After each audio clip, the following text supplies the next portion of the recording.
எப்படி விட்டில் பூச்சானது தனக்கு உணவு என்று நம்பி தீயில் விழுந்து மாண்டு கொள்வதைப் போல் தம்பி தமையன் சந்ததிகள் மந்திரிமார்கள் உதிரத்தில் பிறந்த சூரர்கள் இவர்களே நித்தியமானவர்கள், இவர்களின் துணையே போதும் என்று நம்பி விதிப்படியால் இறைவனை மறந்து ஆணவம் கொண்டவனாய் இவர்கள் துணையோடு எவற்றையும் வெல்லலாம் என்று நம்பி இறைவனை மறந்து சூரனானவன் தேவர்களுக்கு மிகுந்த துன்பத்தை செய்தான். சூரனின் துன்பத்தை பொறுக்க முடியாத தேவர்கள் எல்லாம் இறைவருக்கு முறையிட அவர்களின் முறையத்தை கேட்ட சிவபெருமான் தனது அருகில் காவலாய் எப்போதும் இருக்கின்ற அம்மை உமையவளை பார்த்து சொல்வார், கண்ணே மணியே, கருத்தினில் ஆனவளே, பூலோகம் தன்னில் உள்ள மனிதர்களின் ஆயுதத்தாலும் மேலோகத்தில் வாழ்கின்ற இறையவரின் ஆயுதத்தாலும் மலை மேலே வாழ்கின்ற முனிவர்கள் தன்னாலும் அளிக்க முடியாத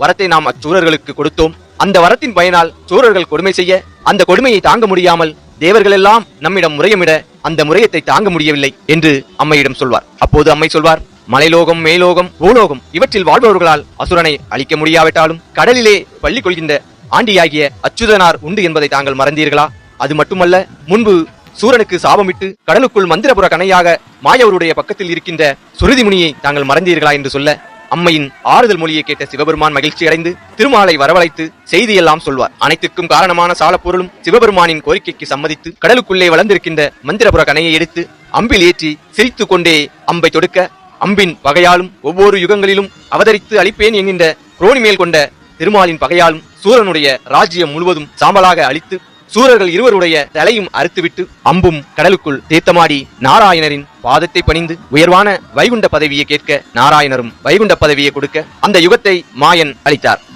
சூரர்கள் திடமாக பூமியை அரசாண்டு கொண்டிருக்கும் வேளையில் சிவபெருமானிடமிருந்து எண்ணற்ற வரங்களை பெற வேண்டும் என்று எண்ணி ஓமம் வளர்த்து செப்புக்குடம் நிறுத்தி நெடியோனாகிய சிவபெருமானின் மலர் பாதத்தை வணங்கி உறுதியான தவத்தை மேற்கொண்டார்கள். ஆனால் சிவபெருமானோ அவர்களின் தவத்துக்கு இறங்கி உடனே வராத காரணத்தினால் தவத்தில் உறுதியாக இருந்த அண்ணனாகிய சூரபத்மன் அக்கினியில் விழுந்து தன்னுடைய உயிரை மாய்த்துக் கொண்டான். அண்ணன் விழுவதை கண்ட தம்பியாகிய சிங்கமுக வாகனனும் சக்தி வாய்ந்த தன்னுடைய 1000 சிரசில் ஒவ்வொரு சிரசாக பறித்து அக்கினியில் வீசினான். இவ்வாறு தம்பியும் அண்ணனும் தவத்தில் உறுதியாக இருப்பதை கண்ட சிவபெருமானும் அம்மை உமையவளும் இறங்கி, சூரனே, உனக்கு என்ன வர வேண்டும் என்று கேட்க தம்பியாகிய சிங்கமுக வாகனனும் இறந்து போன தன்னுடைய அண்ணன் சூரபத்மனை எழுப்பித் தர வேண்டும் என்றும் மேலும் நாங்கள் கேட்கின்ற எல்லா வரத்தையும் ஒன்று கூட தவறாமல் மலுப்பில்லாமல் தர வேண்டும் என்றும் சொல்ல